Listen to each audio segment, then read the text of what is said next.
Bienvenue dans un nouvel épisode de podcast. Aujourd'hui, dans cet épisode, on va parler du sidecar. Vous savez, le truc qu'on accroche à nos motos pour les alourdir et les ralentir. Alors que vous soyez en katana ou en mash blackside, vais à vous, installez-vous tranquillement pour suivre cet épisode de podcast. Le sidecar, c'est un peu le dinosaure de la moto. Et je dis ça parce qu'il est apparu presque en même temps que cette dernière. Il est donc né à une époque où la voiture n'était pas encore accessible à tout le monde. Et où il fallait trouver un moyen pratique de transporter plus d'une personne sur une moto. Les premiers modèles remontent donc au début des années 1900, et ils étaient tout sauf élégants. Mais à l'époque, c'était une vraie révolution. Pour la première fois, on pouvait embarquer un passager, voire plusieurs, sans les entasser sur une selle minuscule.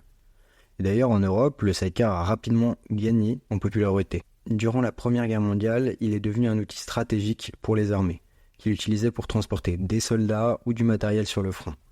Et c'est vraiment à partir de là qu'il a pris son essor.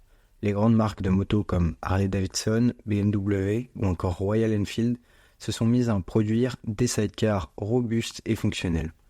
Après la guerre, il a continué de séduire, surtout dans les années 30 et 40, où il était encore courant de voir des familles entières partir en vacances avec leurs motos et leurs sidecars. C'est vraiment une information vérifiée, parce que quand je l'ai trouvé, je me suis dit, des familles entières vraiment qui partent avec leur sidecar. Et oui, j'ai trouvé des photos vraiment de familles entières qui partent en vacances, donc qui sont prêts vers 200-300 km dans un sidecar.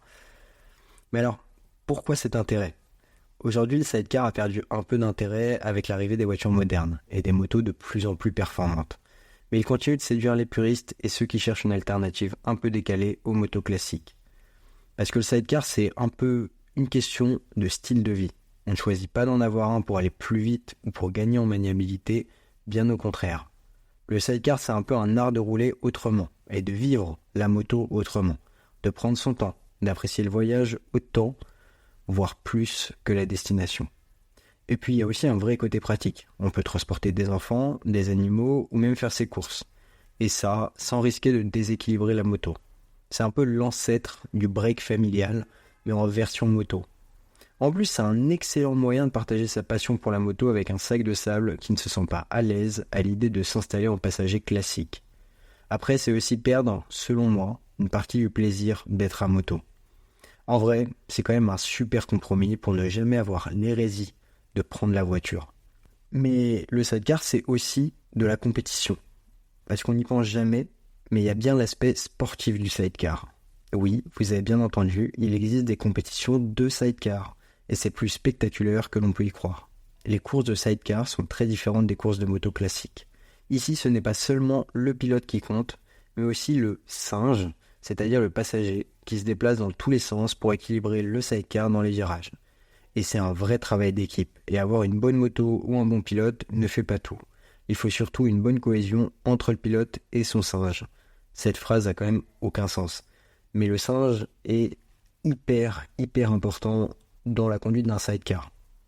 En compétition évidemment. Mais en vrai, le side sportif et le side classique n'ont pas grand chose à voir en commun, si ce n'est le nom et le fait d'avoir du poids en plus. Les courses les plus connues sont celles du championnat du monde FIM de sidecar, où les motos et leurs sides sont des véritables fusées. On est bien loin des sidecars vintage qu'on imagine. Ce sont des motos modernes et uniquement conçues pour la vitesse et la précision. Et croyez-moi, ça va vite. Très vite. La preuve, le Tourist Trophy de l'île de Man, dont j'arrête pas de parler à chaque épisode, propose aussi une catégorie de sidecar. Et c'est l'une des épreuves les plus impressionnantes de la compétition, avec des vitesses pouvant atteindre les 200 km/h. Vitesse parfaite pour aller faire les courses. Bon, alors pourquoi tous les motards n'ont pas un side en plus de leur moto pour ne pas avoir acheté une voiture ? Eh bien c'est assez simple et un petit indice, c'est encore et toujours une question d'argent. Alors, si vous êtes tenté par l'expérience, il faut savoir que c'est un investissement. Un sidecar neuf, ça peut coûter entre 5 000 et 20 000 euros. Oui, le prix d'une petite voiture ou même de plusieurs motos. Et encore, ça peut monter plus haut, selon les modèles et les options choisies. Et bien sûr, il faut aussi penser à la moto qui va l'accompagner. Certaines motos sont mieux adaptées que d'autres pour tracter un sidecar. Et il y a souvent des modifications à faire pour que tout fonctionne bien ensemble. Mais dans l'ensemble, on est sur un billet tout compris, moto plus side de 20 000 minimum. Et vu que je suis gentil, je me suis renseigné et je vais vous donner 3 modèles de moto parfaites pour les adapter en side. On a tout d'abord la BMW R Series, notamment la R1200, la R100 et la R80. Et c'est simple, la raison c'est le flat twin, qui va logiquement améliorer la stabilité du side. On a aussi la marque Ural. Oui, personne ne connaît cette marque et c'est normal. C'est une marque russe, donc déjà c'est compliqué de connaître, et qui, en plus de ça, produit des motos conçues dès le départ pour être équipées d'un sidecar. C'est donc une option évidente pour ceux qui cherchent un ensemble clé en main. Et pour finir, on a la Royal Enfield Bullet. Alors pour celle-là, le vrai point positif c'est le look classique, qui va si bien avec l'univers et l'ambiance du sidecar. Mais bon, on va dire que si l'idée c'est juste d'avoir un sidecar, il y a aussi le marché de l'occasion. On peut trouver des sidecars plus anciens à des prix plus abordables. Mais là encore, attention, un sidecar ça s'entretient. Il faut vérifier que la mécanique est en bon état et que la moto qui l'accompagne est assez puissante pour ne pas se traîner sur la route. Parce que, encore une fois, la raison du prix c'est aussi que il n'y a pas beaucoup de constructeurs, voire très peu, qui font des sidecars entre guillemets d'usine. C'est souvent soit des professionnels du sidecar, puisque ça existe, soit des garagistes du dimanche qui s'amusent à bricoler un sidecar pour l'accrocher sur leur moto. Et c'est ça qui rend le côté un peu... vous pouvez acheter tout et n'importe quoi en sidecar. Déjà parce que on peut le mettre, entre guillemets, si on l'adapte, on peut le mettre sur n'importe quelle moto. Par exemple, le circuit Tyrol, ça m'est déjà arrivé de voir une Hayabusa en sidecar. C'est une dinguerie. Je ne comprends pas l'intérêt en vrai. Mais vous pouvez le mettre aussi sur... j'ai vu sur une Himalayan. En fait, et dites-vous que j'ai même vu sur le Bon Coin, sur une Ténéré. Enfin, c'est pour vous dire que vraiment, le sidecar, c'est pas uniquement pour les Anglaises, c'est pas uniquement pour les Américaines. C'est vraiment, on le fout sur n'importe quoi. Une Japonaise.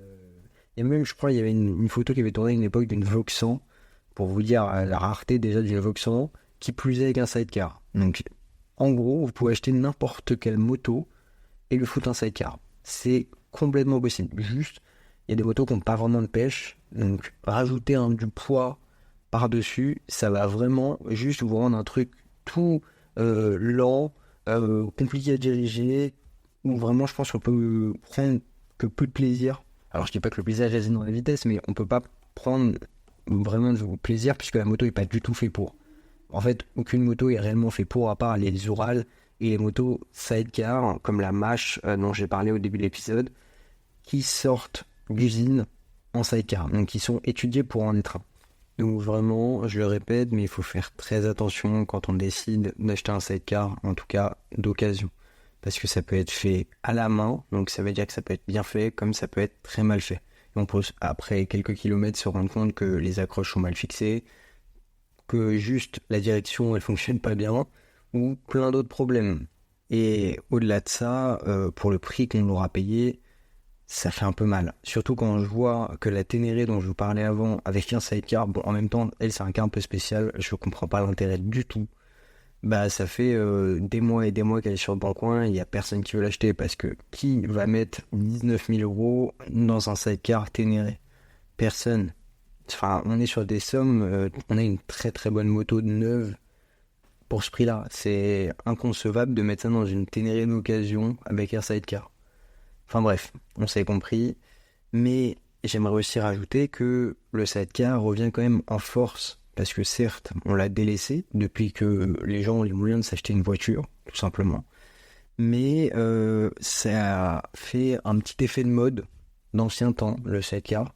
Et on le retrouve par exemple à Paris. Il y a une agence touristique qui propose des balades au sein de Paris, en sidecar.